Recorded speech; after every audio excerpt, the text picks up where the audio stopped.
Start. Hello everybody, I, Neetu Mane M. from Electrical and Electronics Department of Sai Vidya Institute of Technology, welcome you all to the Basic Electrical Engineering Laboratory of First Year Engineering.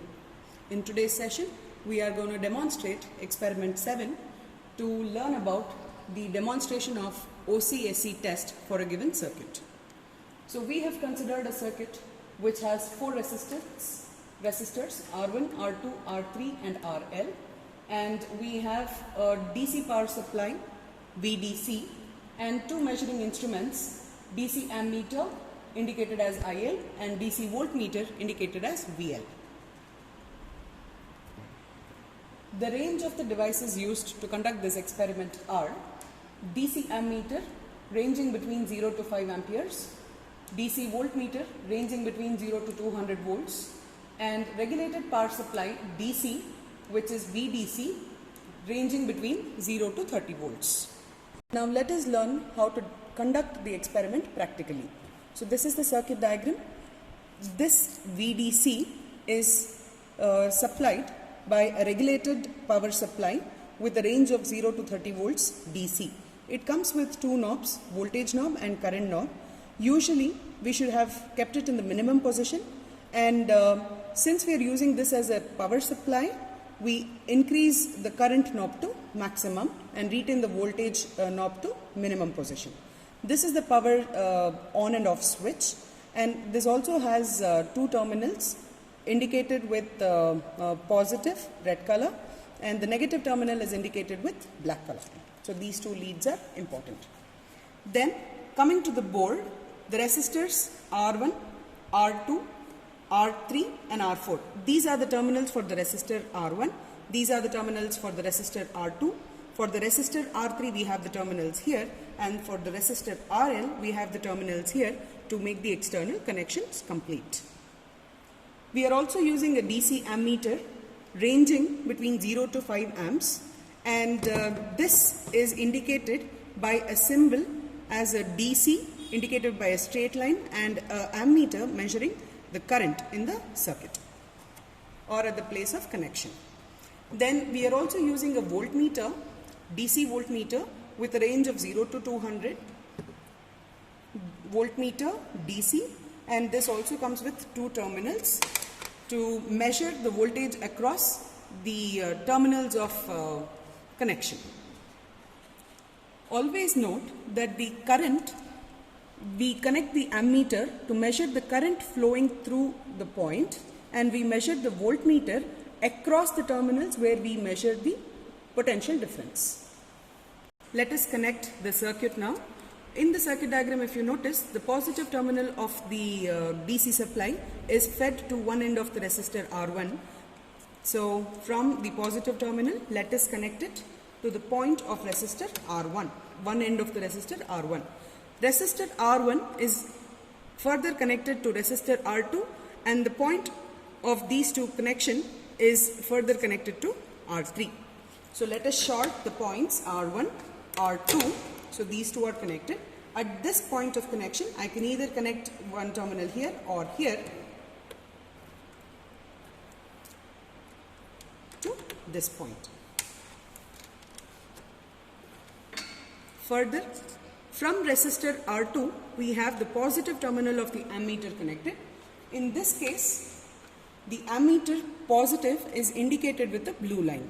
The negative is indicated with the green color. Blue color, positive, green color, negative. So let us connect them. Positive, blue color, and the other end of the ammeter is connected to the resistor RL. Further, the other end of the resistor RL is connected to R3 and the negative of VDC, that is the regulated power supply. So RL is connected to R3, and further from this point we are connecting it to the negative terminal of the DC power supply. So this completes the circuit connection. Now we also need to connect a voltmeter to measure the potential difference across the points RL. So we have the voltmeter here. In this case, the positive is indicated with a red color and the negative is indicated with the black color wire.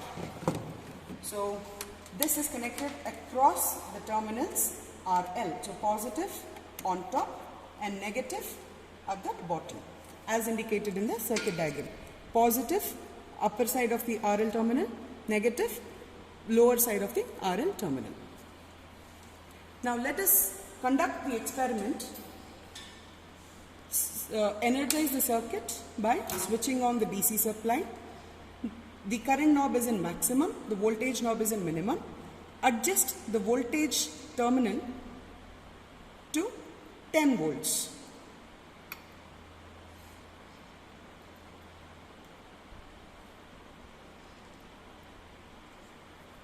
It is close to 10 volts.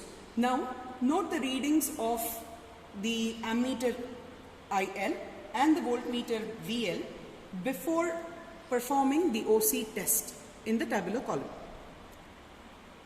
Now after we make a note of IL as 0.09 and VL as 4 volts, IL as 0.09 amperes and VL as 4 volts, to perform the OC test, we have to disconnect the terminal at the point RL. So we are disconnecting the path for the current to flow to this terminal. So once we disconnect this point, please note that the current drops down to 0 closely and the voltage increases to 6.4 volts. Now to conduct the short circuit test, let us bring back the circuit to its healthy condition where we had the voltage and the current indicated normally before any test was conducted. And note down the readings of IL and VL before we do the short circuit test. Now to do the short circuit test, at the points of the RL terminals,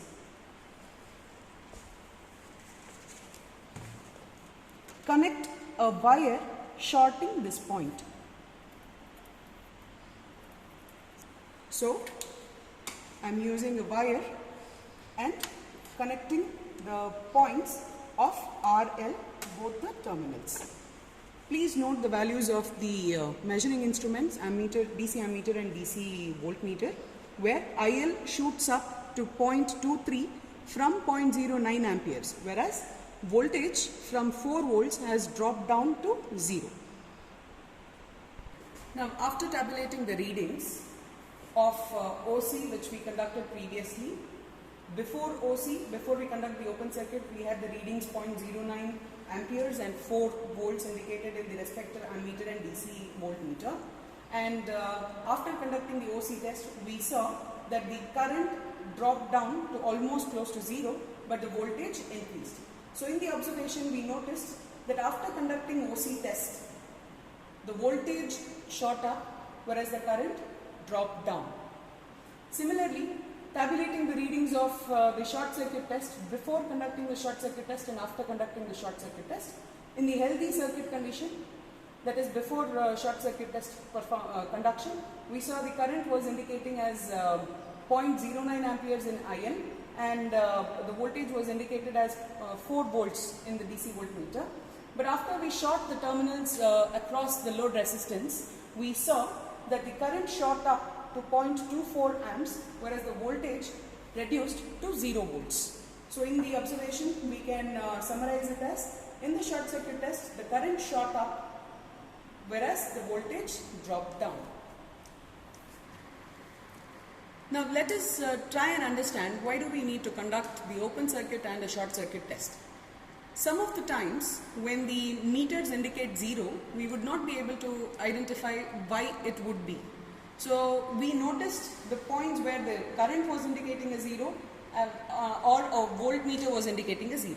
So whenever current indicates 0, that it may indicate that it has a open circuit condition. That means that maybe at any of the points where the current had to flow, there was an open circuit case. Always note current flows where there is a closed loop. So when there is no path for the current to continue, the ammeter indicated as 0.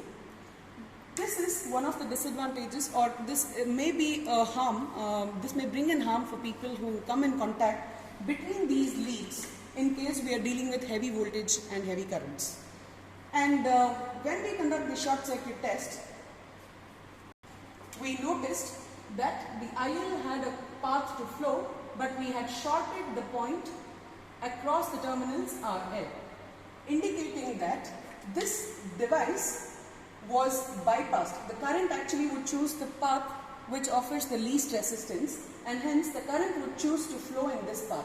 So virtually we see that there is no potential difference between these 2 points, hence the voltmeter was indicating a 0 value, and the existence of RL was totally bypassed, and this is actually damaging any other device or the equipment which was placed in this condition.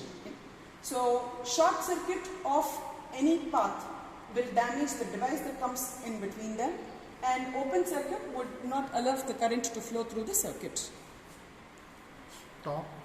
So this is all about the open circuit and short circuit test demonstration. Thank you for watching the video.